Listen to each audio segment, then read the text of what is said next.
Halo Inspektor, bulan Ramadan udah berakhir aja nih. Ayo, gimana kemarin puasanya? Aman kan? Ngabuburitnya ditemenin sama konten-konten IHA nggak tuh? Dan tentunya karena IHA masih tetap bahas sejarah, rasanya nggak afdol deh kalau IHA belum bahas peristiwa sejarah yang terjadi saat bulan Ramadan berlangsung. Nah, yang bakal Mimin bahas kali ini adalah pertempuran Badar. Sebuah pertempuran menentukan antara pasukan muslim pimpinan Nabi Muhammad melawan kaum Quraisy. Uniknya pertempuran ini terjadi di bulan Ramadan loh. Tepatnya tanggal 13 atau 15 Maret tahun 2 Hijriah atau 624 Masehi. Nah, penasaran kan gimana kisahnya? Langsung tonton aja ya. Tapi sebelum bahas pertempurannya, Mimin bakal jelasin sedikit latar belakang dalam pertempuran ini. Dan Mimin harap kalian bisa kasih penjelasan lebih detail di kolom komen kalau ada statement yang keliru atau kurang lengkap. Semua ini bermula ketika Nabi Muhammad mendapatkan wahyu dari Allah untuk menyebarkan ajaran Islam yang dimulai dari kota Mekah. Hal ini ditentang oleh kaum Quraisy Mekah yang merasa kepercayaannya diusik. Nabi Muhammad pun melakukan hijrah ke Madinah setelah didukung oleh kaum Kharzaj dan Aus yang memutuskan menjadi muslim. Dari Madinah, Nabi Muhammad terus menyiarkan ajaran Islam hingga ke berbagai penjuru. Namun ia merasa tetap harus menuju Mekah untuk membebaskannya dari kaum Quraisy yang makin mempersekusi kaum muslim di sana. Sayang, tekanan juga melanda kaum muslim yang kini berpusat di Madinah dan terus kedatangan para pengikut baru. Hal ini membuat kaum muslim harus menggantungkan hidup dari hasil menjarah kelompok dagang para bangsawan kaum Quraisy. Pada 634, Nabi Muhammad mengetahui bahwa kelompok dagang kaum Quraisy, pimpinan Abu Sufyan, akan pulang menuju Mekah. Hal ini dianggap sebagai kesempatan, dan ia berencana akan mencegatnya di sekitar Badar. Abu Sufyan yang ternyata mengetahui rencana tersebut lalu meminta bantuan dari Mekah yang mengirimkan 1000 pasukan yang dipimpin Abu Jahal untuk melindungi aset mereka. Tapi karena takut dirinya diserang lebih dulu oleh pasukan muslim, Abu Sufyan mengambil langkah lain. Ia memindahkan rute perjalanan melalui barat untuk langsung bergerak menuju kota Mekah. Hal ini jelas menandakan akan terjadinya pertempuran besar antar dua kubu, yaitu kaum muslim dan pasukan Abu Jahal.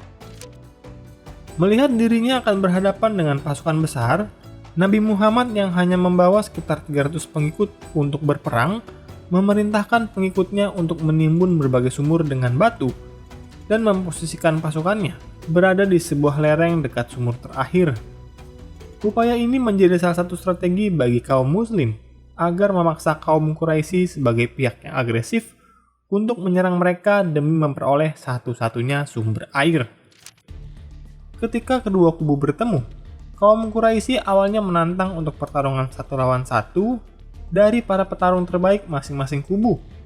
Hal ini tentu bertujuan untuk menjatuhkan moral kubu yang akan kalah. Kaum muslim pun setuju dengan mengirimkan 3 orang Ansar, namun kaum Quraisy menolak dengan alasan tidak ingin menciptakan dendam. Maka dari itu, 3 relatif Nabi Muhammad, Ali, Ubaidah, dan Hamzah maju menggantikan posisi mereka. Pertarungan individu pun dimenangkan oleh kaum muslim, di mana 3 petarung Quraisy tewas, dan Ubaidah juga mendapatkan luka parah yang membuatnya tewas beberapa hari kemudian. Hal ini tentu menjadi pukulan besar bagi pasukan Abu Jahal yang langsung memerintahkan serangan skala besar. Pertempuran pun berlangsung secara sengit dan brutal. Para pasukan muslim diketahui berupaya untuk bertahan dan tidak mengeluarkan pedangnya sampai pasukan musuh kelelahan dan memutuskan mundur. Sedangkan pasukan Abu Jahal diketahui berupaya untuk menyerang, namun tidak membunuh agar bisa menangkap dan mengumpulkan sebanyak mungkin tawanan untuk dihukum kemudian. Ternyata pasukan Abu Jahal yang memiliki lebih banyak pasukan tidak mampu menembus pertahanan kaum muslim. Hal ini diperkirakan karena lelahnya pasukan akibat tidak mendapatkan sumber air. Para pedagang yang menyaksikan pun kaget melihat kekuatan kaum muslim. Mereka berpikir hanya dengan membawa pasukan dalam jumlah besar, sudah pasti mampu menggetarkan semangat dari kaum muslim dan mengusir mereka. Puncaknya pun terjadi ketika Abu Jahal terlihat jatuh dari kudanya dan terluka dalam pertempuran. Hal ini membuat pasukannya kalang kabut melihat sang pemimpin sudah tak lagi berdiri dan akhirnya tercerai-berai. Abu Jahal sendiri akhirnya tewas di tangan salah satu pengikut Nabi Muhammad, Abdullah, yang langsung memberitakan kabar kemenangan ke kamp kaum muslim. Kemenangan ini kemudian menjadi titik balik bagi perkembangan Islam, di mana Nabi Muhammad kemudian dianggap sebagai pemimpin yang diakui dan dihormati oleh umat muslim. Ini juga memperkuat keyakinan para sahabat dan umat muslim lainnya dalam meyakini ajaran Islam. Di sisi lain, bagi kaum Quraisy, kekalahan pertama ini membuat mereka terguncang. Musuh-musuh lama mereka bahkan berani kembali melakukan serangan dalam skala kecil setelah melihat mereka dapat ditaklukkan. Tidak sampai di situ, tak terima harga dirinya dilukai, kaum Quraisy lalu merencanakan serangan balas dendam yang nantinya akan dipimpin oleh Abu Sufyan setelah banyak bangsawan dan pemimpin termasuk Abu Jahal tewas dalam pertempuran Badar.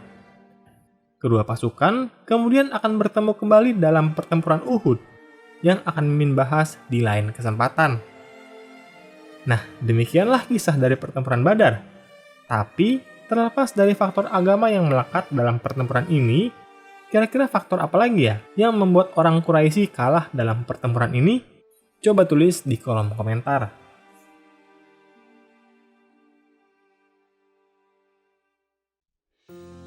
Hai, terima kasih sudah menonton dan belajar sejarah bersama Inspek History.